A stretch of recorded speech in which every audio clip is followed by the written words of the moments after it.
सबसे प्यारी है, माँ तू जग में न्यारी है। माँ तू सबसे प्यारी है, माँ तू जग में न्यारी है। अपने आंचल में रखना, अपने आंचल में रखना, हमें वरदानों से भरना। माँ तू सबसे प्यारी है, माँ तू जग में न्यारी है। माँ तू सबसे प्यारी है, माँ तू जग में न्यारी है। पिता, पुत्र और पवित्र आत्मा के नाम पर आमीन। आप सबों को जय यीशु। आज के क्लास में हम लोग मनन चिंतन करेंगे, मनुष्य क्यों पाप करते हैं। ईश्वर ने मनुष्य को ईश्वर का प्रतिरूप बनाया।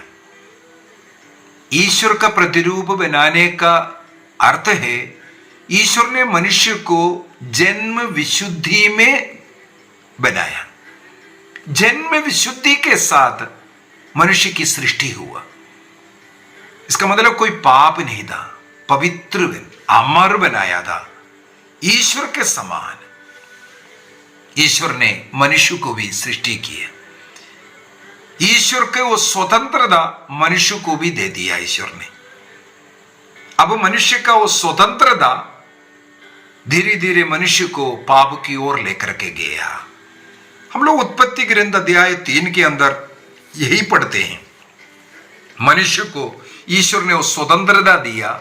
उस स्वतंत्रता का दुरुपयोग करते हुए मनुष्य ने सबसे पहला पाप किया। वो पाप के कारण वो जन्म विशुद्धि उन्होंने नष्ट किया। जन्म विशुद्धि का उस अभाव को हम लोग जन्म पाप कहते हैं। यदि हम लोग उत्पत्ति ग्रंथ अध्याय 3 वाक्य 20 को पढ़ेंगे, आदम और हेवा इस प्रकार जन्म विशुद्धि को नष्ट किया। इस कारण उनके संतान में अब जन्म विशुद्धि का अभाव अर्थात जन्म पाप हो गया। अध्याय 3 वाक्य 20 में लिखा है, पुरुष ने आदम ने अपने पत्नी का नाम हेवा रखा क्योंकि वह सभी मानव प्राणियों की माता है। सभी मानव जातियों की प्राणी जन्म विशुद्धि को नष्ट करने के कारण मनुष्य सब अब जन्म विशुद्धि के अभाव में अर्थात जन्म पाप में जन्म लेते हैं। ये जन्म विशुद्धि के अभाव के कारण अब मनुष्य का मन पाप की ओर जाता है। इसको भी हम लोग उत्पत्ति ग्रंथ उसके अध्याय 8 के अंदर पढ़ सकते हैं। उत्पत्ति ग्रंथ अध्याय 8 में वाक्य 21 में प्रभु का वचन ऐसा सिखाते हैं, प्रभु ने नूह की जो बेली है उसका सुगंध पाकर मन में ये कहा, मैं मनुष्य के कारण फिर कभी पृथ्वी का अभिशाप नहीं दूंगा, क्योंकि बचपन से मनुष्य की प्रवृत्ति बुराई की ओर होती है। ईश्वर ने स्वयं कहा, बचपन से मनुष्य की स्वभाव जो प्रवृत्ति वो बुराई की ओर होती है। क्या कारण है? क्योंकि उन्होंने जन्म विशुद्धि को नष्ट किया।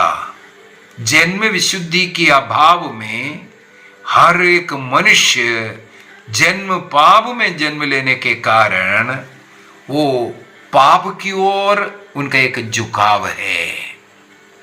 इसका यह मतलब नहीं है उनको पाप करना जरूरी है, लेकिन एक पाप की ओर एक झुकाव, एक आकर्षण रहता है। क्योंकि जन्म विशुद्धि आदम और हेवन ने नष्ट किया और उनके संतानों में अब जन्म पाप है। अभी ये भी पूछा जाता है, मनुष्य जब बपतिस्मा ग्रहण करते हैं, बपतिस्मा में वो जो विशुद्धि जन्म पाप वो जो उनके जीवन में है, उससे उन्हें मुक्ति मिल गया है। चाहे जन्म पाप हो चाहे कर्म पाप हो, बपतिस्मा के द्वारा वो खत्म होकर के उन्हें ईश्वरीय कृपा आशीष मिलता है। लेकिन उन्हें ये जन्म विशुद्धि नहीं मिल रहा है, उस पाप से उन्हें मुक्ति मिल रहा है, उन्हें कृपा मिल रहा है। कैथोलिक कलीसिया का धर्म शिक्षा ग्रंथ के अंदर हम लोग पढ़ते हैं, बपतिस्मा के बाद भी मनुष्य का झुकाव पाप की ओर रहता है। कैटेकिज्म 405 में हम लोग ये पढ़ते हैं, बपतिस्मा के बाद भी मनुष्य का जो झुकाव पाप की ओर रहता है, इसलिए मनुष्य पाप में गिर सकता है।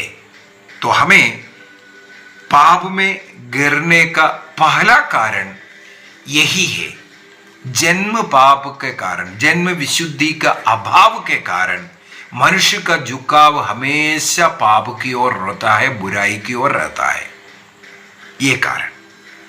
दूसरा, यदि हम लोग प्रवक्ता ग्रंथ उसके अध्याय 15 वाक्य 14 को पढ़ेंगे, सराक चैप्टर 15 वर्स 14, वहां पर लिखा है, ईश्वर ने प्रारंभ में मनुष्य की सृष्टि की और उसे निर्णय करने की स्वतंत्रता प्रदान की। निर्णय करने का स्वतंत्रता प्रदान की। कैसे? वाक्य 18 में जाते हैं, वहां पर लिखा हुआ है, मनुष्य के सामने जीवन और मरण दोनों रखे हुए हैं। जिसे मनुष्य चुनता है उसे वही मिलता है। यही बात हम लोगों को विधि विवरण ग्रंथ अध्याय 30 का वाक्य 15 में पढ़ने के लिए मिलेगा, और जर्मिया का ग्रंथ उसके अध्याय 21 वाक्य 8, कई जगहों पर लिखा हुआ मिलेगा, मनुष्य के सामने बुराई और भलाई, आशीर्वाद और अभिशाप, जीवन और मृत्यु दोनों रखे हुए हैं। मनुष्य को प्रभु ने स्वतंत्रता दिया, क्या चुनना है क्या छोड़ना है, ये मनुष्य चुन सकता है। और विधि विवरण ग्रंथ अध्याय 30 वाक्य 15 से आगे हम बढ़ के जाएं, प्रभु बोलते हैं, आशीष को चुनो, अच्छाई को चुनो, भलाई को चुनो, बुराई को मत चुनो, ये भी सिखाते हैं। लेकिन स्वतंत्रता ईश्वर ने दिया, किसी का हाथ पकड़ करके नहीं बोलेगा यही तुम्हें करना है। मनुष्य के सामने ये सब रखा हुआ है, मनुष्य को चुनना है, मुझे क्या चाहिए, ये चुनने का आजादी ईश्वर मनुष्य को दिया है। तो चुनना हमें सीखना चाहिए, कौन सा चुनना सही है। जैसे बेथलेहम में गर्भवती माता मरियम और जोसेफ वहां पर घर घर जाकर के थोड़ा सा जगह मांगा, सबों ने दरवाजा बंद किया। एक सुंदर अवसर था, अपने घर में संसार की सृष्टिकर्ता सर्वशक्तिमान ईश्वर का जन्म होना था, लेकिन मनुष्यों ने दरवाजा बंद किया। पिलातुस ने आखिर में हम लोग देखते हैं यही एक कार्य किया। ईसा मसीह एक साइड में, दूसरे साइड में बरअब्बास। बोला किसको मैं आजाद कर दूं, तुम्हारे त्योहार पर मैं एक कैदी को आजाद करता हूं। तुम्हारे सामने दो है, एक कट्टरपंथी एक आतंकवादी व्यक्ति है, दूसरे साइड में संसार के मुक्तिदाता मसीह। जनता से आग्रह किया, तुम किसको चुनोगे? लोगों ने आतंकवादी को चुना, बरअब्बास को चुना, और ईसा मसीह को क्रूस दंड दे दो करके बोला। हमें आजादी है इस प्रकार चुनने का, हमारे चुनने के अनुसार रहेगा हमारा जीवन। यदि सत्य का जीवन, ईमानदारी का जीवन, पवित्रता का जीवन, भक्ति का जीवन जीना हम चाहेंगे, हमारा चुनाव भी ऐसा होना चाहिए। तो प्रभु ने हमें आजादी दिया है। यदि हम लोग याकूब का पत्र अध्याय 1 को पढ़ेंगे। याकूब का पत्र अध्याय 1, जेम्स चैप्टर 1 12 से पढ़ना चाहूंगा। याकूब का पत्र का अध्याय 1 का वाक्य अध्याय 1 वाक्य 12 से पढ़ेंगे। वहां पर ऐसा लिखा है, धन्य है वह जो विपत्ति में दृढ़ बना रहता है, परीक्षा में खरा उतरने पर उसे जीवन का मुकुट प्राप्त होगा। आपके जीवन में परीक्षाएं आएगा, पाप करने का, चोरी करने का, झूठ बोलने का, गुस्सा करने का, बार बार हमारे सामने ऐसा परीक्षा, ऐसा अवसर आएगा। यदि हम उस परीक्षा में खरा उतरेंगे, सही चीज को चुनेंगे, पाप नहीं करेंगे, तब बोलता है जीवन का मुकुट प्राप्त होगा। दौड़े बगैर हम ट्रॉफी नहीं जीत सकता, दौड़ना पड़ता है, खेलना पड़ता है। यदि हमें विजय चाहिए, परीक्षा लिखना पड़ता है। परीक्षा लिखे बगैर हम पास नहीं हो सकता। तो यहां पर यही लिखा है, जीवन का मुकुट पाने के लिए इस प्रकार की परीक्षा की जरूरत है। और आगे थोड़ा सा और पढ़ते हैं, जिसे प्रभु ने अपने भक्तों को देने का प्रतिज्ञा की है, जो जीवन का मुकुट। प्रलोभन में पड़ा हुआ कोई भी व्यक्ति यह ना कहे कि ईश्वर मुझे प्रलोभन देता है। ईश्वर ना तो बुराई के प्रलोभन में पड़ सकता है और ना किसी को प्रलोभन देता है, ना स्वयं ऐसे बुराई के प्रलोभन में ईश्वर स्वयं भी नहीं पड़ते हैं, ना हमारे ईश्वर के संतानों को पढ़ने देता है। इसका मतलब ये जो प्रलोभन है, जो पाप का प्रलोभन, व्यभिचार का, चोरी का, नशे का, जो भी प्रलोभन है, वो ईश्वर की ओर से नहीं दिया है। आपको मुकुट मिलने के लिए उस प्रलोभन का विजय प्राप्त करना जरूरी है, लेकिन वो प्रलोभन प्रभु की ओर से नहीं है, वो शैतान की ओर से आ रहा है।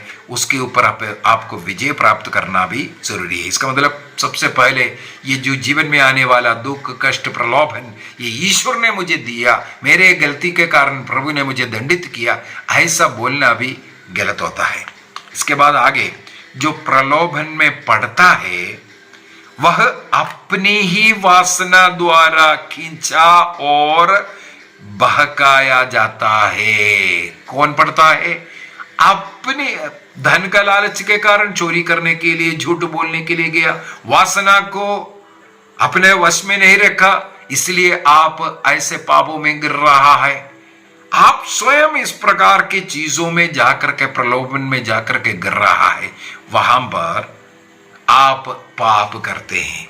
और वाक्य 15 में लिखा है, इस प्रकार अपने वासना के पाप में गिर करके, जो वासना का गर्भ से वहां पर पाप का जन्म होता है, और पाप विकसित होकर मृत्यु को जन्म देता है। तो पाप करने से, ऐसा प्रलोभन में गिरने से हमें बचना है, ये हमें सीखने की जरूरत है। एक और वचन और पढ़ने के बाद आगे मैं बताऊंगा। रोमियो का पत्र अध्याय 7 को मैं उठाना चाहूंगा। रोमियो का पत्र अध्याय 7, वहां पर भी बहुत सुंदर तरीके से संत पौलुस हमें सिखाते हैं।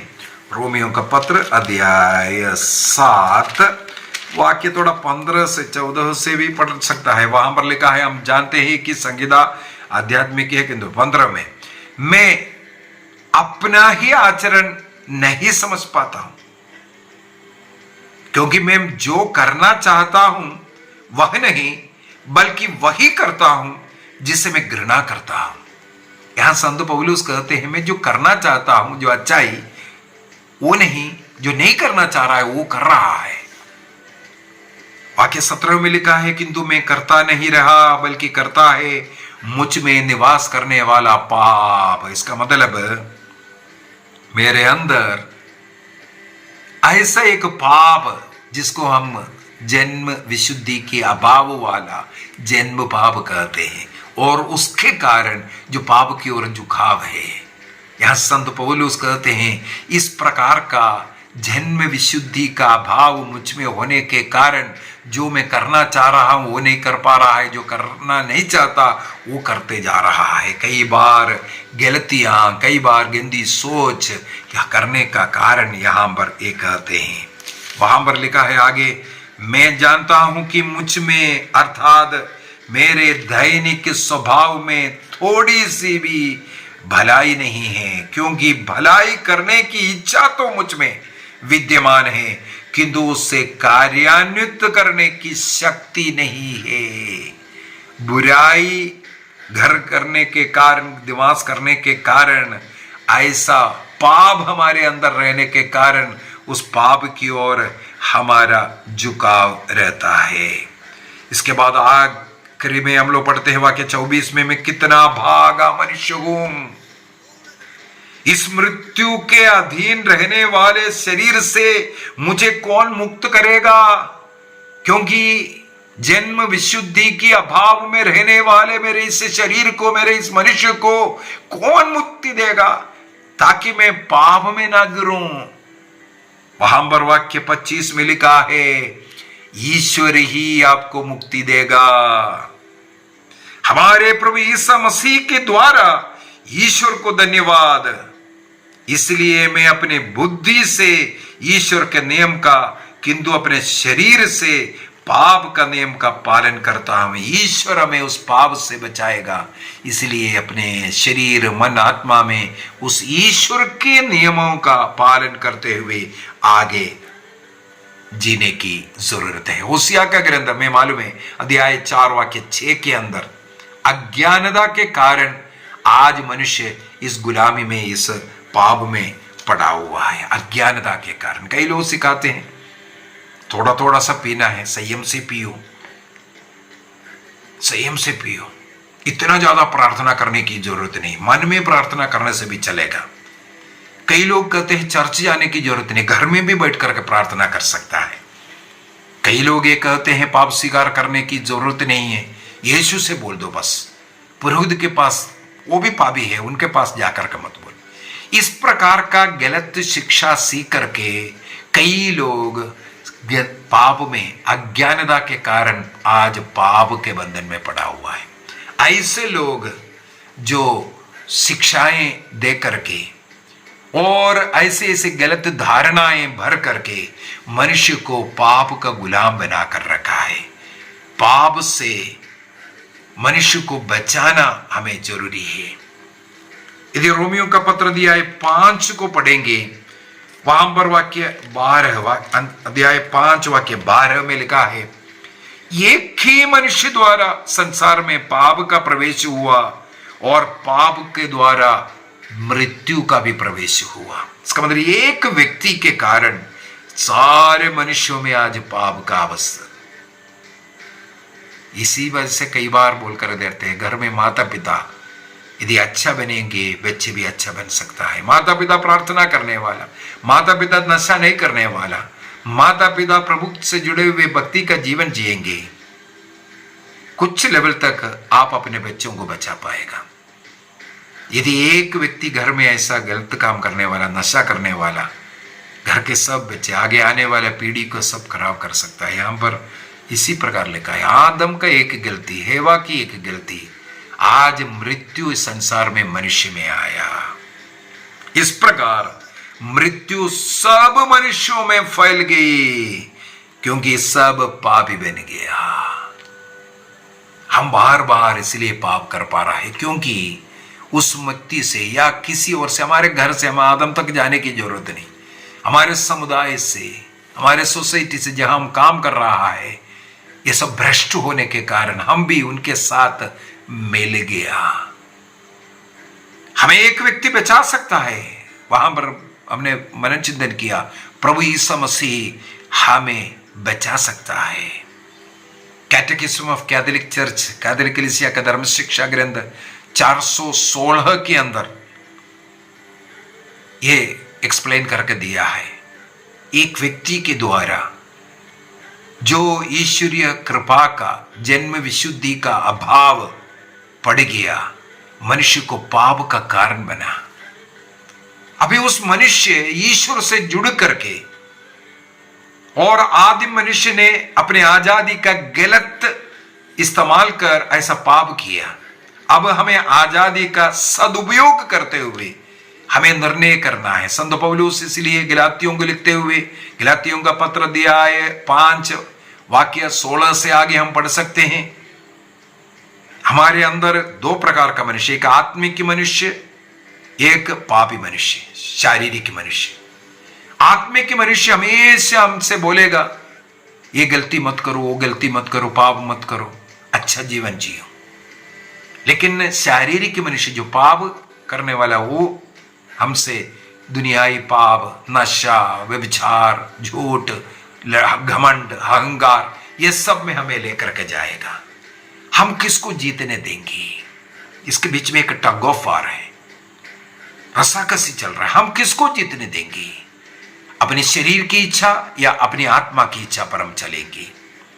रोमियो का पत्र अध्याय 8 वाक्य 13 में भी संत पौलुस यही लिख कर रखा है, यदि आप आत्मा के अनुसार चलोगे इसका परिणाम होगा जीवन, यदि आप शरीर की इच्छा के अनुसार चलोगे इसका परिणाम होगा मृत्यु।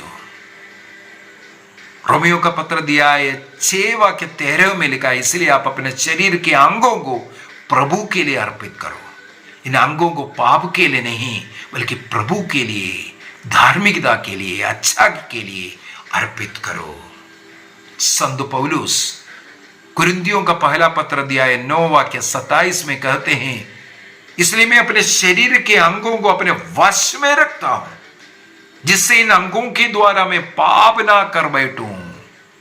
गंदी गंदी तस्वीरें देखकर, गंदी फोटो देखकर, फिल्म देख करके, देखने के द्वारा, मोबाइल इंटरनेट के द्वारा मैं पाप ना करूं, इसलिए मैंने निर्णय किया ऐसा जिंदगी में नहीं देखूंगा। गंदी बातें सुनना, दो मतलब की बातें, गंदी कहानियां सुनना, सुन करके कान के द्वारा हम पाप कर बैठते। हमें एक निर्णय करना है, मैं ऐसी चीजें नहीं सुनूंगा। बोलने का जीभ अपने वश में रखेंगे, जो बोलना है असत्य को नहीं बोलेंगे, गालियां नहीं बोलेंगे। हमें एक निर्णय करना है, डिसीजन। इसी प्रकार हमारे शरीर के पूरे अंग अंग को जीवन के अंत तक पवित्र रखने का निर्णय करना। अयूब का ग्रंथ अध्याय 31 वाक्य 1 में अयूब ने कहा, मैं किसी कुंवारी के ऊपर अपना दृष्टि नहीं डालूंगा जिससे मैं पाप करूं। एक निर्णय अयूब का, कुंवारियों के ऊपर दृष्टि ना डालने का। हमें भी एक निर्णय ऐसा करना है, वैवाहिक जीवन के बाहर ऐसा कोई अशुद्धि ना हो, इसके लिए ऐसा निर्णय करने की, डिसीजन करने की जरूरत है। प्रभु हमें इसके लिए सहायता करेगा। हमारे आध्यात्मिक मनुष्य, मतलब हमारा अंतरात्मा हमें इसके लिए मदद करता है। ये गलत है, ये झूठ है, सही है, ये करना चाहिए, नहीं करना चाहिए। हमारा अंतरात्मा बोलेगा। ईश्वर अंतरात्मा के द्वारा हमसे बातें करते हैं। जैसे रोमियो का पत्र अध्याय 7 में हम लोगों ने, इस अभागा मनुष्य को कौन बचाएगा? ईश्वर हमें इससे बचाएगा। ईसा मसीह ने लूकस के सुसमाचार अध्याय 23 वाक्य 34 में हम लोग पढ़ सकते हैं, क्रूस उनके ऊपर कष्ट पीड़ा दे रहा है। तब प्रभु ईसा मसीह क्या कहते हैं? अब पिता इन्हें क्षमा करो, क्योंकि ये नहीं जानते क्या करते हैं। प्रभु जानते हैं हम कमजोर है, जो शैतान की प्रेरणा से हम ये कर रहा है, तो प्रभु हमारे लिए मध्यस्थ बनकर के मदद करेगा। यदि हम कोई गलती ऐसा कर दिया है, तुरंत जाकर के पाप स्वीकार कीजिए, प्रभु से क्षमा मांगिए। एक पुरोहित के पास जाना, पाप स्वीकार करना इसलिए जरूरी है। तब पिता से पुत्र मध्यस्थ करेगा, इन्हें क्षमा कर दो, इन्हें क्षमा कर दो। जी हां, इस प्रकार हम क्षमा प्राप्त कर सकता है। और जहां पाप की वृद्धि होता है, रोमियो को लिखते हुए कहते हैं संत पौलुस, जहां पाप की वृद्धि है वहां ईश्वर की कृपा उससे भी ज्यादा वृद्धि होता है। हमें उस प्रभु की उस कृपा पर नजर डालना है। और हमें एक निर्णय करना है, मैं अपने शरीर में, अपने सोच विचारों में पाप नहीं करूंगा। यदि ऐसा कोई गलती होता है, उसके लिए तुरंत पाप स्वीकार करना, बार बार पाप स्वीकार करना। इस 40 काल में हम एक निर्णय करें। हमने आज की क्लास में मननचिंतन देखिए कैसे कैसे मनुष्य पाप करते हैं, क्यों पाप करते हैं। ऐसे गलत अवसरों से हमें दूर जाना है। सराक चैप्टर 21, प्रवक्ता ग्रंथ अध्याय 21 वाक्य 2 और 3 में लिखा है, पुत्र क्या तूने पाप किया? अब से पाप नहीं करना। अपने पुराने पापों के लिए तुम क्षमा मांगो। सांब के सामने की तरह पाप से दूर भागो। यहां जाने से आप पाप में गिर सकता है। जिस व्यक्ति के साथ रहने से आप गलत कर सकता है, ऐसे गलती, ऐसे दोस्ती, ऐसा फोन, ऐसे ग्रुप छोड़ दीजिए। अपने मोबाइल से कई नाम, कई ग्रुप डिलीट करना है। ऐसा दोस्ती आपको पाप में रखेगा। इसलिए ऐसे लोगों से दूर भागने के लिए सांब के सामने की तरह दूर भागो। यदि तुम पास आओगे, वो तुम्हें काटेगा, तुम्हारी आत्मा को नष्ट करेगा। हमारी आत्मा इस प्रकार नष्ट होगा। पाप का वेदन मृत्यु, सबसे पहले आत्मिक मृत्यु। तो हमें इससे बचना है। आइए हम अपनी आंखें बंद करें, एक निर्णय करें। मनुष्य, हर एक मनुष्य के अंदर बुराई की ओर एक झुकाव है। ईश्वर ने हमें स्वतंत्रता दिया है। उस झुकाव के अनुसार पाप करना है या पाप से दूर भागना है। सांब के सामने की तरह दूर भागने का निर्णय कीजिए। मेरे अंदर जो आध्यात्मिक मनुष्य है, उसका विजय शारीरिक मनुष्य की नहीं। शरीर की जरूरतों को मैं तृप्त नहीं करूंगा, आत्मा के अनुसार जीवन जिएंगे। निर्णय कीजिए, निर्णय कीजिए। प्रभु आप सबों को इसके लिए आशीष दे। एक अच्छा पाप स्वीकार करने की कृपा, प्रेरणा प्रभु आपको प्रदान करे। पिता, पुत्र और पवित्र आत्मा के नाम पर आमीन। आप सबों को जय यीशु।